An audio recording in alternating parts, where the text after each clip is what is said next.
Ànábì wá sọ pé ní wa ashabi ẹgbọ́ wa ashabi amanatun li ummati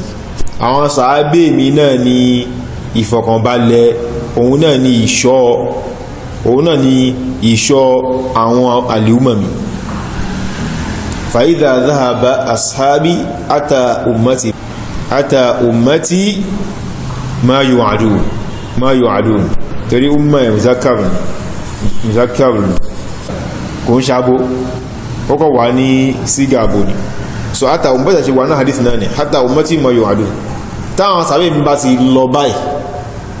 in tí a ṣàdéhùn pé yóò dé bá àlìúmọ̀ mi níbi wàhálà níbi ìdídàrú níbi bíbàjẹ́ níbi ìyapa lóríṣiríṣi níbi wàhálà níbi àánú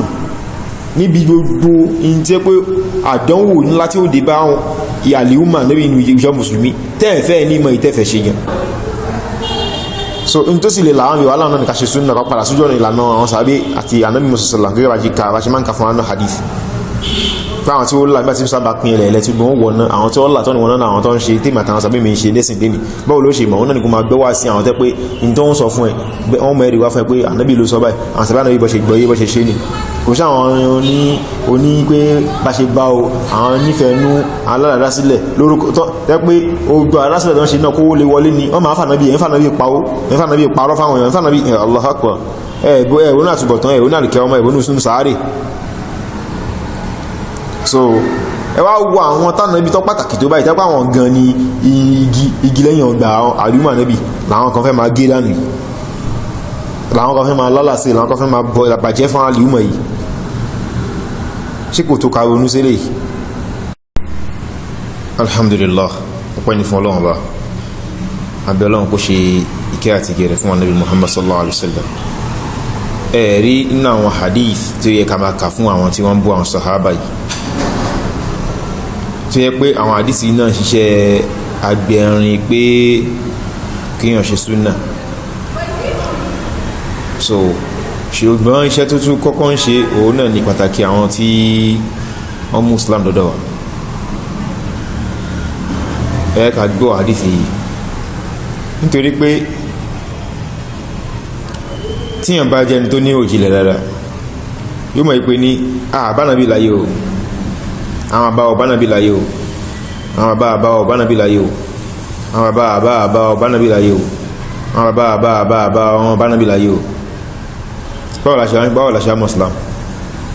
bá ṣe baláyé níbi náà ni wọ́n baláyé níbi kíbi láàtàn gbé láyé nísìn àbáwọn tó bí ṣáájú wa àbáwọn tó bí ṣáájú àwọn yẹn àbáwọn tó bí ṣáájú àwọn yẹn àbáwọn tó bí ṣáájú and you count it century 14 kò kéré ga kò kéré fa nígbàtá yí tí gbogbo ayé ò tí ìlàjú báyìí yẹ́sì kí ni gbogbo àsìkò yẹn lọ́wọ́ ti gbé Islam bí so mi gbogbo ẹ̀ làjú táwọn rí nísìn ní sáyẹ́nsì kankan ni kò tí ì sí wọn tí ì bí àwọn tọ́ṣẹ̀ rí ọ̀gbà wọn gbogbo àwọn wọ́n ti ń pè wọn gbogbo àwọn sáyẹ́nsì sọ̀hún táwọn fi wípé tó yẹ pé tó wà ní ìwé nígbà yìí àkọ́kọ́ ní pé tó yóò kọ́ wọ́n níwé kò lè kọ́ kò lè kà wọ́n ti lè kọ́ kò lè kà gan kò sí mọ̀ làjú yẹn láì gbà táwọn mi fi ń gba Islam ẹ̀sìn táwa nímọ̀ pé òun náà lẹ̀sìn àwọn tó máa kọ́ wa àwọn náà làwọn sàbí ànábì tó máa kú lẹ́yìn ànábì tó máa ṣe tánábì fẹ̀sìn yìí tó fi kọ́ wọn tó sì fi àmọ́nà rẹ̀ lélẹ̀ fún àwọn mà níwọ̀n ṣe báṣubàṣu lọ́kàn àwọn sàbí lọ́kàn àwọn tábìyìn àwọn tábìyìn mà ní lọ́kàn àwọn tábìyìn àwọn tó tẹ̀lé àwọn náà àwọn yẹn náà mà lọ tún kọ́ àwọn tó tẹ̀lé àwọn náà tó fi dórí tiwa nísìn tó bá yẹ pé tó yẹ pé wọ́n tún padà tí wá gbé àwọn ibi ojú òkòrò wọn láti má tó wọ́n sì mọ̀kọ́ lọ́wọ́ ti promise in al-Qur'an already pún ma dáwọ̀ al-Qur'an inna nahnu nazzalna dhikra wa inna lahu lahafidhun ṣùgbọ́n hadith láti wá ṣe ojú òkòrò wọn pé ní jẹ́ ọ̀kúgbà láyé kẹ́nìkan paramọ́ nàbí ṣẹ̀kọ́nà nàbí sọ ẹ̀dí bá paramọ́ òun kó lọ wábi tí ó bá wù náà ní ọ̀nà sórí pé ó dájú pé yóò wọ̀ náà ibi tó kọ́ wù ní kó lọ wá kalẹ̀ so látàyé ànábì sílé ànábì ti fi lélẹ̀ tó rẹ́ pé ní láyé ayé àwọn sàábẹ́ ànábì yìí náà làwọn náà ti fi lélẹ̀ tí Umar rí màá sọ pé tẹ́ pé ó fẹ́ di pé ìgbà tí sàábì kan tó kóòtù àdí ìsàbí sàáyìn dìde kó dédé kọ́ ni ó ní tó bá ti mú sàábì mi tó wọn náà gbẹrú ẹwà nìkan ni òtún ní kónú wàhálà kó tó di pé Ubayy ibn Ka'b dìde tó ní àkọ́yẹ́ kí mo dá òtí rẹ̀ bọ̀ kàn ń fẹ́ kó rin lẹ̀ ni wọ́n á di pé bí ọ̀rọ̀ ànábì yóò di pé tẹ́yí oníkálukú ní màá sóhun lóhun sọ òun gbọ́pàá ànábì sọ pé ọwọ́ ẹ̀ náà làwọn tábí tàbí mú tó fi dóde pé à ń rí sọ̀híù Bukhari lẹ́nì gbáàdé tó sọ̀híù lélẹ̀ à ń rí sọ̀híù Muslim lẹ́nì à ń rí sọ̀híù Ibn Hibban lẹ́nì à ń rí ogbẹ̀ táwọn ará tún ṣe gbéṣẹ́ yẹn kalẹ̀ pé ilé ilẹ̀kan òtì sáfihàn àwọn afáàmì náà bí i Al-Naus Ahmad Shakir gbogbo wọn bẹ́ẹ̀ Ibn Hajar An-Nawawi gbogbo wọn bẹ́ẹ̀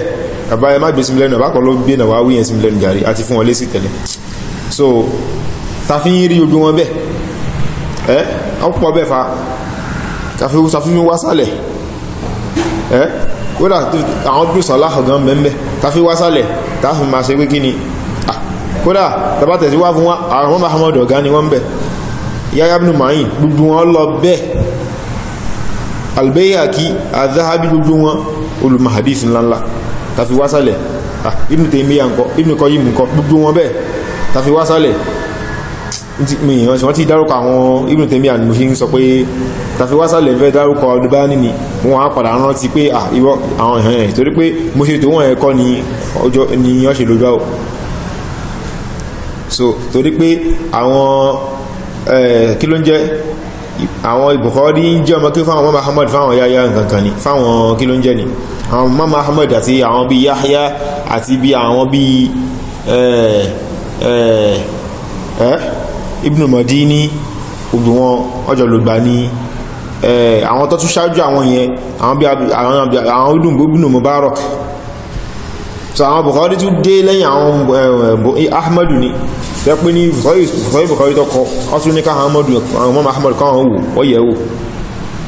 so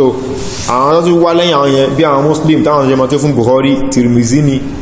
bẹ́ẹ̀bẹ́ẹ̀ tó fi wá ń wálẹ̀ bẹ́ẹ̀ Ibn Majah gbogbo wọn tó fi dípò ìpàdà kan àwọn Sheikh Albani tó wà tẹ́ ń padà ń kọ àwọn àfáà mi náà bí àwọn tó ti kà sẹ́yìn yẹn tó wá ń kọ bí Sheikh Albani táwọn àfáà sí dúró àfáà olùmọ̀ hadith tásì dúró lórí súnnà Ànábì sallallahu alaihi wasallam àsáwọn olùmọ̀ hadith tẹ́ pé ọ̀rọ̀ àwọn eré ìjìnlẹ̀ máa gbọ́ lẹ́nu wọn so ìmọ̀ yìí yẹ bó ṣe wá àwọn sàbí lọ́sí lọ́mà fi àmọ́nà rẹ̀ síbẹ̀ tẹ́bá ní hadith báwo kìníkan hadith mé kìníkan hadith tẹ́fẹ́ jẹ́ káwọn èèyàn máa pàtàkì hadith ẹgbẹ̀rẹ̀ pé àwọn tó mú hadith tẹ́ sọ pé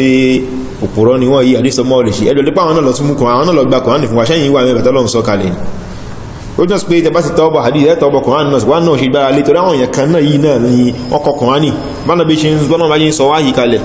ẹ̀yọ́ ń ka ẹ̀wọ́n bá yín sọ wáyìí kalẹ̀ àwọn tó ń kọ́ nù kódà láwọn náà tó ń kọ́ náà àwọn mẹ́wàá tó ń kọ́ Abubakar Umar Uthman Ali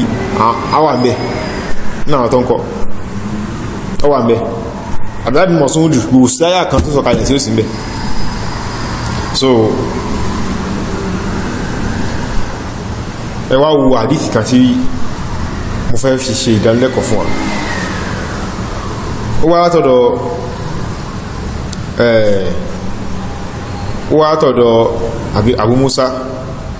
al-Ash'ari yọ́ra ní wọ́n láwọn kí wọn pàlánà sallallahu alaihi wasallam Ànábì wá wọlé so mú yíò mọ́gí blọ́kí wọ́n ní ìgbàtánà bí wọlé àwọn bá ní law jalasna hatta nusalli ma'ahu al-isha káwọn jókòó káwọn kúkú kí ṣe pẹ̀lú Ànábì sallallahu so àwọn bá dúró bàtánà bí bọ́ta wọ́n bá ní àmọ́ sí tùmọ̀ haúná ẹ̀ sí kò ń bí ni wọ́n ní bẹ́ẹ̀ ni a ní najlisu hatta nusalli ma'aka al-isha afẹ́ jókòó ká kí ṣe pẹ̀lú ẹni Ànábì ní ahsantum ẹ̀ ṣe dáa Ànábì bá gbé sókè wàkán akthar ma yarfa ra'sahu ila sama ó sì máa ń sábà gbé sókè lọ́pọ̀lọpọ̀ Ànábì wá wo òkè ó wá wo òṣùpá ó wá ní an-nujumu amanatun lis-sama àwọn òṣùpá yìí àwọn ní in tó jẹ́ ìṣọ́ in tó jẹ́ ìfọkànbalẹ̀ ìwà pé nígbà tó ṣì ń bẹ́ẹ̀ ní sọ́mọ náà fi ọkànbalẹ̀ pé ìrọ̀rùn gíní ìrọ̀rùn ẹyẹ ọ̀hún fàìdà dáhàbà nùjú amánàtún yáyí àmánù ìfọkànbalẹ̀ protection òun ló ń ṣọ́, òun ni ó ń jẹ́ kí sọ́mọ̀ ló ń protect sọ́mọ̀ tí sọ́mọ̀ ò tí ò fi rí wàhálà. ìtumọ̀ rẹ̀ nu fàyídàdá bá ti nùjú àtàsàmẹ́ ogun tún àdì táwọn oṣù ìwọ̀ ìbá tó bá fi lè lọ èyí tí wọ́n ṣe ládéhùn fún sọ́mọ̀ pé yóò bá wa ana amanatun li ashabi àwọn bí ní èmi ní ìṣọ́ èmi ní ìfọkànbalẹ̀ ẹni à ń wò táà ń fọkànbalẹ̀ fáwọn sàábé mi fa idha dhahabtu ata ashabi ma yu'adun Allahu akbar tí n bá ti lọ in tí wọ́n ṣe àládéhùn pé yóò dé bá wọn sàábé mi yóò dé bá wọn nígbàtà náà bí lọ tí wàhálà ò bẹ́lẹ̀ lóríṣiríṣi táwọn sàábé tójú wọn kàn lọ́dọ̀ àwọn tẹ́ pé wọ́n ní nǹkan ṣe kódà àárín ara wọn gan ìjà bẹ́ẹ̀lẹ̀ irú ìtàlẹ́ àti Muawiya àti bẹ́ẹ̀ lọ. So tí ó rẹ̀ pé láyé ànábì kò sí irú ẹ̀ tó ṣẹlẹ̀ láyé ànábì sallallahu alaihi wasallam. So bí ìwé ànábì ní ìjẹ́láàfíà àti wàsù tí wọ́n ní ìfọkànbalẹ̀ lápá táàtàná ìbá ṣe ń bẹ́ẹ̀ bí o aburú ò ní ṣẹlẹ̀ sí wọn.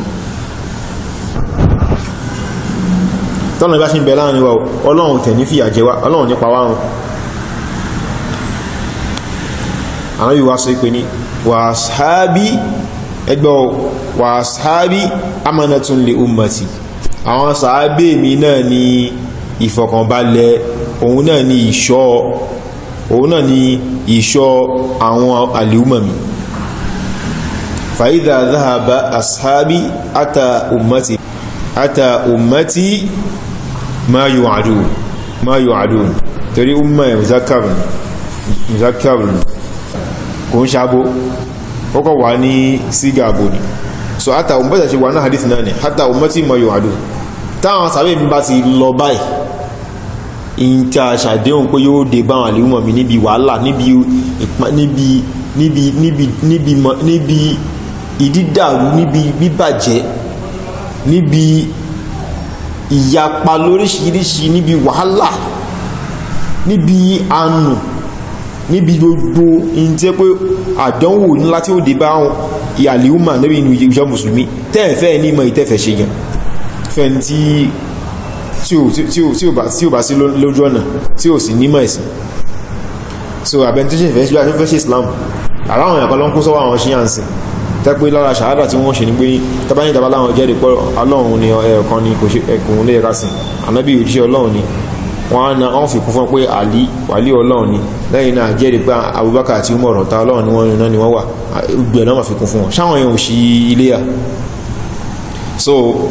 arábìnrin táwọn ààrẹ sàgbà sí lọ àtàwọn ọmọ sí mọ ìwádùn in tó pa ládéhùn pé yóò dé bá wọn lúmọ̀ mi yóò dé bá wọn òun náà ló sì ti dé bá wọn láti gbà tó sí lọ báyìí táwọn ìjọ bú yìí ti bẹ̀rẹ̀ táwọn ọjọ́ òfò yìí ti bẹ̀rẹ̀